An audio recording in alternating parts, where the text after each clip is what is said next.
하나님의 아들이신 우리 주 예수 그리스도께서 이 땅에 오셔서 하신 일은 오늘 말씀처럼 세상의 소금과 빛이 되신 것이죠. 그리고 자신을 믿고 따르는 제자들에게 하신 말씀도 그것입니다. 너희는 세상의 소금이요 세상의 빛이다. 13절에 보면 너희는 세상 소금이다 라고 하시면서 이것을 선포하시는 거예요. 너희가 세상에서 소금이 되라가 아니라 이미 소금이다 하고 선포하십니다. 이 헬라어 원어를 보면은 동사가 뭐뭐이다라고 할 때 에스테라고 하는 동사를 썼어요. 이것은 존재를 나타내는 현재형 동사인데 문법적으로는 그렇습니다. 제자들은 현재 상태에서 이미 세상의 소금으로 존재하고 있다라는 그런 뜻이죠. 우리가 집에서 쓰는 소금이 있습니다. 그렇죠? 솔트레이크 시티는 소금이 많은 도시예요. 그런데 우리 집에 우리 소금이 없다고 한번 가정을 해봅시다. 그러면은 소금을 사러 마트에 가겠죠. 소금을 찾게 됩니다. 소금이 어디 있나 한데 아무리 모양이 비슷한 설탕이나 밀가루가 소금과 같이 비슷하다고 해서 그걸 가지고 소금을 쓸 수는 없어요. 그걸 보고 설탕이 소금이 되라 우리는 말할 수 없죠. 밀가루가 소금이 되라고 할 수 없어요. 마찬가지입니다. 예수님을 믿는 제자들은 이미 세상의 소금인데 이 조금이라는 음식의 맛을 낼 때 꼭 필요하고 뭐 김치를 할 때도 넣고 발효하게 되고 오래오래 보존하기는 보존제 역할을 하는 그런 존재 소금인데 다른 것으로 대체할 수 없다는 것. 다른 설탕이나 밀가루나 다른 것으로 대체할 수 없어요. 그래서 예수님께서 우리에게 소금이다라고 하신 것은 너희는 세상에서 다른 자들이 대체할 수 없는 그런 존재다라는 말씀인 것입니다. 오직 예수 그리스도를 따르는 자들만이 이 존재의 의미를 부여받은 줄 믿습니다.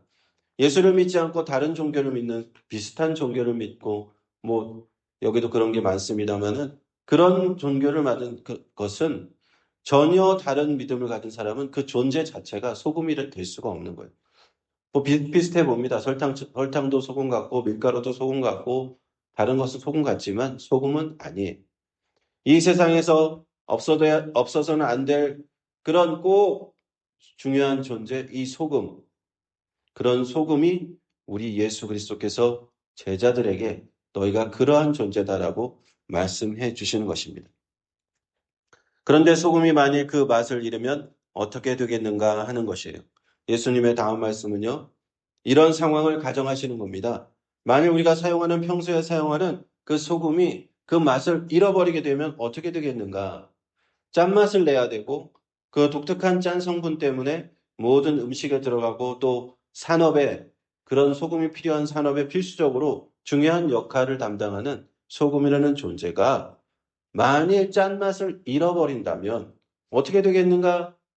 라는 것을 우리 예수님께서 생각해 보라는 말씀입니다. 그 소금은 소금이지만 더 이상 소금이 아니게 되는 거예요.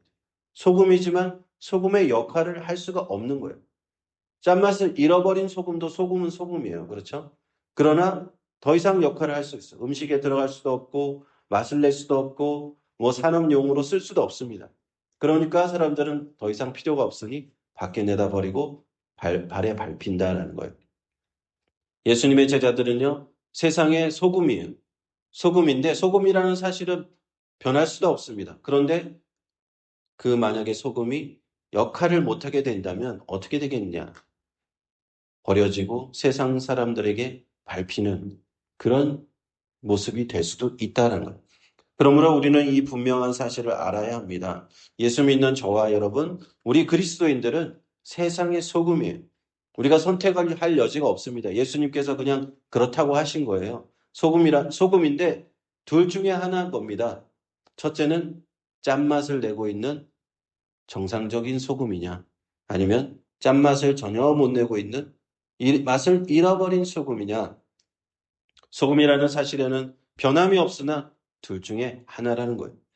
세상 사람들이 소금을 찍어 먹어보고 짜다, 짠맛을 느끼듯이 세상 사람들이 예수님 믿는 제자들을 보고 예수 믿는 그 맛을 느껴야 한다는 것입니다.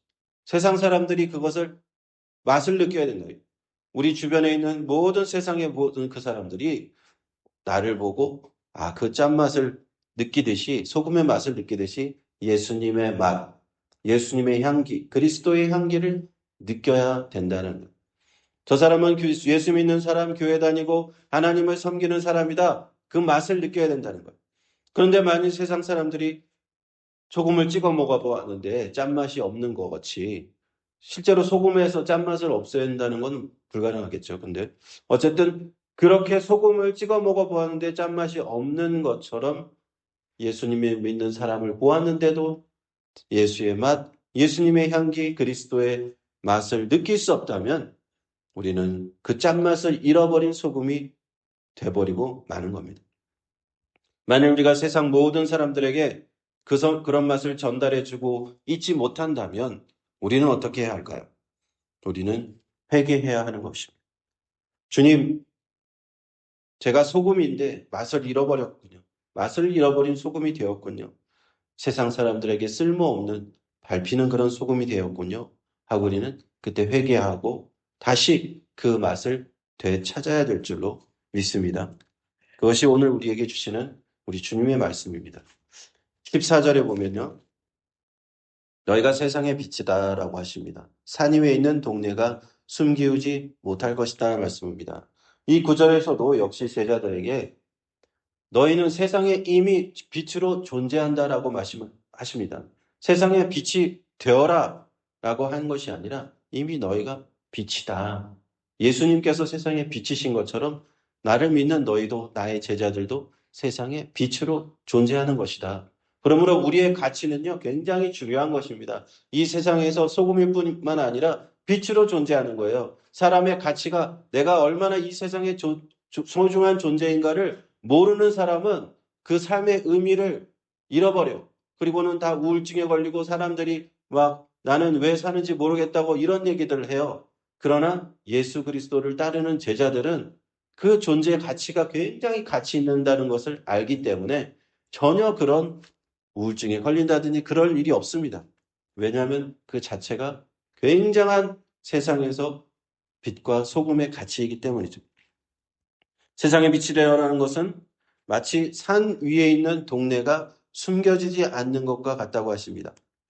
예수께서 세상의 빛으로 오신 것처럼 우리 제자들은 세상의 빛인데 그것을 감출 수가 없다는 거예요. 솔트레이크도 이렇게 산을 많이 못하니까 산을 지나가다 보니까 동네가 있어요. 산 위에. 마을이 있습니다. 집들이 많아요. 어디서라도 멀리서도 그 집을 볼 수가 있잖아요. 숨길 수 없습니다. 산 위에 있는 집은 숨길 수 없어요. 저기 골짜기 밑에 잘 안 보이는 데 있는 집은 숨길 수 있으나 그런 산 위에 있는 집은 숨길 수 없듯이 예수 믿는 사람들은 어디를 가도 우리는 숨길 수 없어요. 회사를 가고 모임을 가고 세상 사람들이 다 우리를 보게 되어 있어요. 과연 저 사람은 교회를 다니는데 하나님을 믿는데 무엇이 다른가? 하나님을 하나 하면서 그 사람들을 유심히 관찰한다는 거예요. 세상 사람들은 그 사람들을 한편으로는 미워하고 핍박하지만 자기들처럼 살지 않으니 믿음이 없는 사람들은 핍박하고 미워하지만 한편으로는 그들을 계속 관찰합니다. 저 사람이 예수 믿는 사람인데 나랑 좀 다른가 하는 것을 봐요. 그 사람들이. 그런 이중성이 있습니다. 세상에서 어둠에 가득한 이 죄악이 가득한 세상에서 왜냐하면 빛으로 우리가 존재함을 임명받았기에 우리가 빛을 드러날 때 그 세상 사람들은 그 빛을 볼 수밖에 없는 거예요.